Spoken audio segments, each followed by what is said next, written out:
my friends, welcome to this video in which I will show you how to change a kitchen hob. So this might be seeming difficult, but it's not at all, even though you have big cables, but it's not more difficult than smaller cables.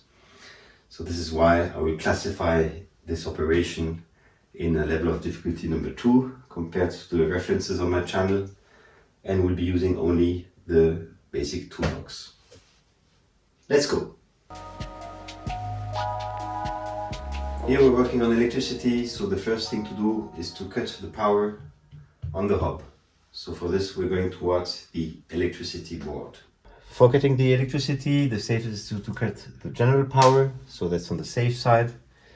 But in case you have some family members in the house working on the internet or whatever, then you can only cut the corresponding circuit, which in this case is this one here. So now all the cables are without power, so we can touch everything.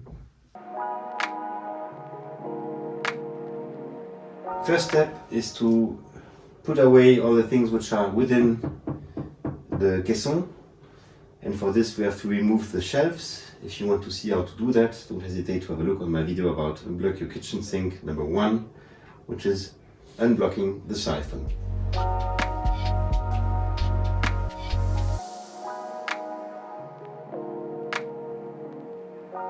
So now we've cut the power, we can start the fixing, and very commonly hobs are connected to plugs which are in the wall below the hob, meaning within the kitchen rack. Basically we start to remove this cover. So here there are 2 screws, so these are the ones holding the cover on the plug.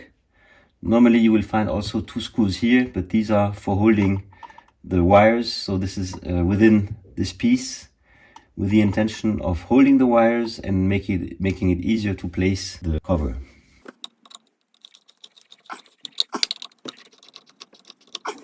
Okay, now we are removing all the dominoes. And we leave the ones on the side of the wall. And now we can remove the hob.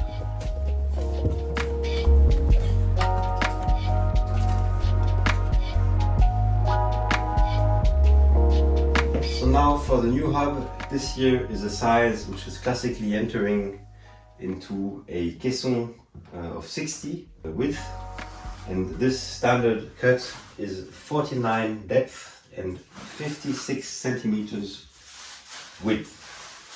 What you can do for buying a new one is to dismantle the hob which was in place, and then you just measure the deepness and the width, and you will see it should be normally 49 times 56.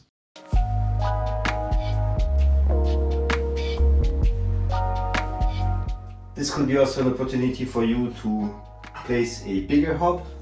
So in this case you can make a hole. I've already shown you a video how to make holes for kitchen hobs.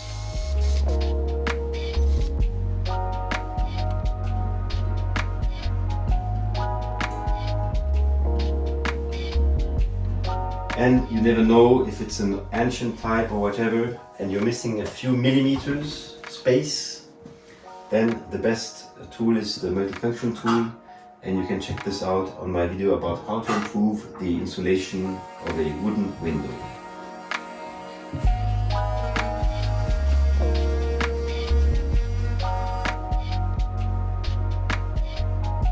So now let's take the new hob.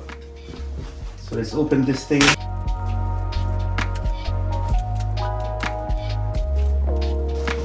So here you have the instruction manual. This can be helpful in case you are placing a new one.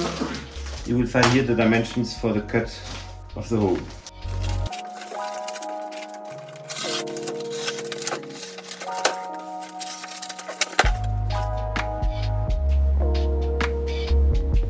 So this hob here is from the brand Whirlpool.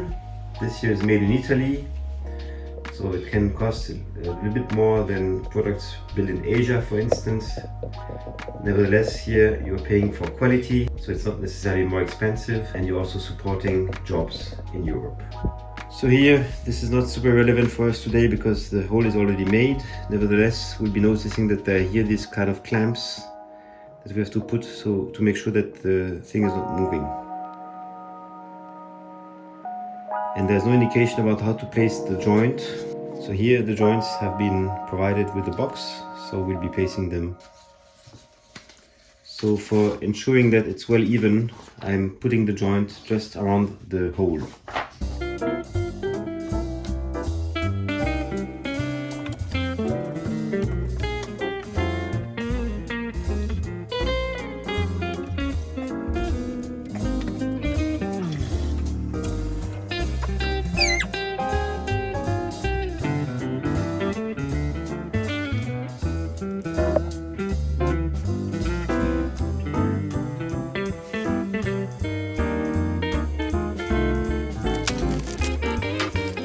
So here there are these clamps, so there are 4 pieces in the box, and on the hub there are 2 on each side. So now we have to test on which side we'll be putting them. So here, back and forth, it's really holding well a little bit, and here there's much more margin on the side.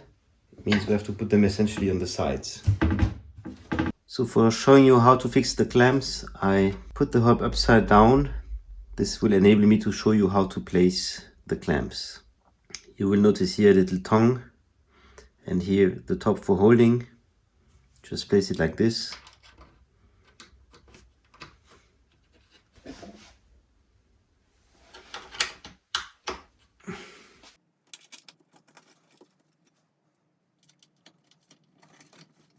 So in case you have to change the position, you just unblock the bottom here, and then you can remove it and put it, for instance, on the front. So now everything is ready for placing it. We put the cable towards the bottom.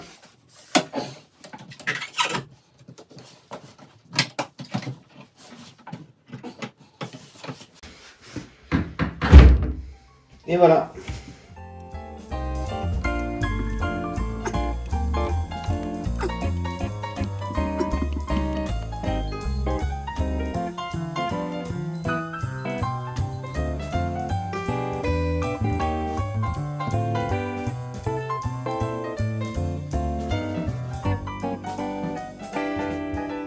So now everything is perfectly placed, the hob is placed, all the connections are made, so it's working perfectly.